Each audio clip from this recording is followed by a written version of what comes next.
नमस्कार, मैं रश्मि केड़ीकर और आप देख रहे हैं नेशन नेक्स्ट। महाराष्ट्र एक बार फिर अनसर्टिनिटी के भंवर में डूब उतर रहा है।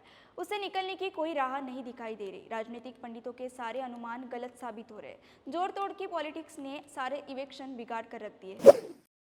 अगर आप ये वीडियो फेसबुक पर देख रहे हैं तो हमारे फेसबुक पेज को लाइक कीजिए, यूट्यूब पे देख रहे हैं तो हमारे चैनल को सब्सक्राइब करिए, बेल आइकन पर क्लिक करिए ताकि जब भी हम कोई नया वीडियो अपलोड करें तो उसका नोटिफिकेशन आपको सबसे पहले मिले।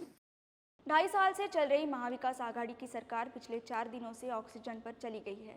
शिवसेना, कांग्रेस और एनसीपी की सरकार ठीक ठाक चल रही थी कि urban development minister Eknath Shinde अपने साथ करीब 30 एमएलए को लेकर रातों रात सूरत के ले मेरिडियन होटल पहुंच गए। चीफ मिनिस्टर उद्धव ठाकरे को इसकी भनक तक नहीं लगी और जब तक उन्हें इसका पता चलता गंगा में बहुत पानी बह चुका था। काफी देर हो चुकी थी। आनंद फानंद में शिंदे वहां से भी निकल लिए और सभी के साथ असम के गुवाहाटी के रेडिसन व्यू होटल में डेरा डाल लिया। शिवसैनिक एकनाथ शिंदे ने नाराजगी जाहिर की कि उनकी पार्टी शिवसेना अपने मूल सिद्धांतों से भटक गई है और सत्ता के लिए उसने कांग्रेस और एनसीपी से नापाक गठबंधन कर रखा है।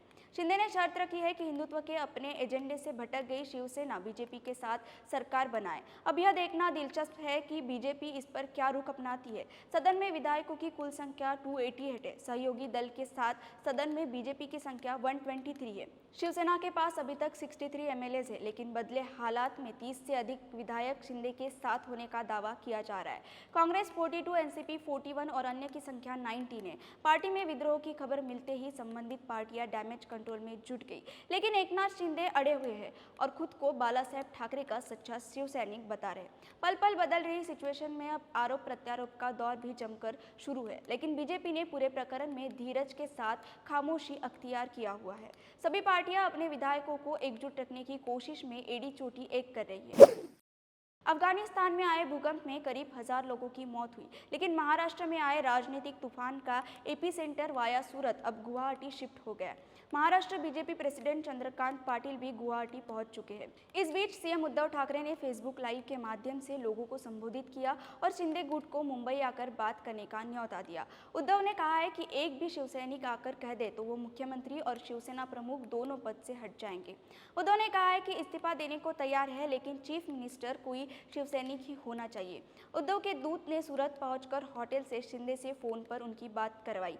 खबर है कि सीएम की पत्नी रश्मि ठाकरे ने भी शिंदे को फोन पर मनाने की कोशिश की, लेकिन बात नहीं बनी। रात होते होते उन्होंने सरकारी आवास वर्षा भी खाली कर दिया और सपरिवार अपने निजी निवास मातोश्री में चले गए। हालांकि एनसीपी ने इस बात पर ऐतराज भी जताया। सरकार में शामिल कांग्रेस की प्रेसिडेंट सोनिया गांधी ने सीनियर लीडर कमलनाथ को मुंबई भेजा है। बीजेपी की आलोचना करते हुए उनके विरोधी कह रहे हैं कि पर्दे के पीछे से बीजेपी तीसरी बार महाराष्ट्र में सरकार गिराने की कोशिश कर रही है। ऑपरेशन लोटस के तहत वह ऐसी कोशिश कर चुके हैं। मध्य प्रदेश में कमलनाथ की सरकार के बाद वहां शिवराज सिंह चौहान अभी मुख्यमंत्री है।